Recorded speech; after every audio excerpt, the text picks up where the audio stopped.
অভাব জীবনে বড় কঠিন পরীক্ষা। এখান থেকেই বোঝা যায় কে আপন আর কে অভিনয় করে।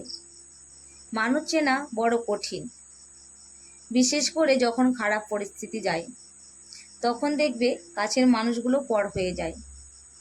সুপ্রভাত বন্ধুরা, কেমন আছো সবাই? আশা করছি সবাই ভালো আছো, সুস্থ আছো। গরিবের মা লাইফস্টাইল চ্যানেলে তোমাদের আবারও অনেক অনেক স্বাগতম জানিয়ে তোমাদের মাঝে একটা ছোট্ট ভিডিও নিয়ে চলে এলাম। আশা করি তোমাদের ভালো লাগবে। আর এই অসহায় বোনটির ভিডিওটি সবাই একটু শেয়ার করে ফলো করে দিও, যাতে আমরা এখান থেকে কিছু করে ছেলে মেয়ে দুটোকে খেয়ে ওদেরকে নিয়ে আমি বেঁচে থাকতে পারি। কারণ আমরা সত্যি খুবই অসহায়, গরিব, খেয়ে না খেয়ে দিন কাটাই।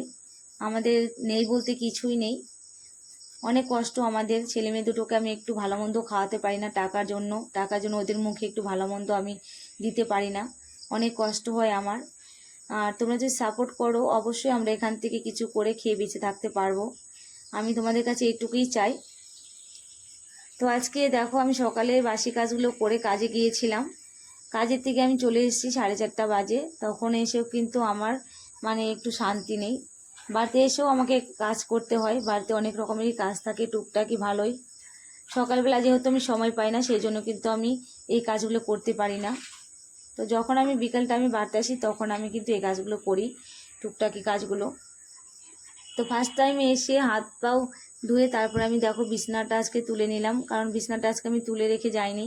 মেয়ে শুয়েছিল, সেই জন্য মেয়েও তুলে নিই, মেয়ে স্কুলে চলে গেছে।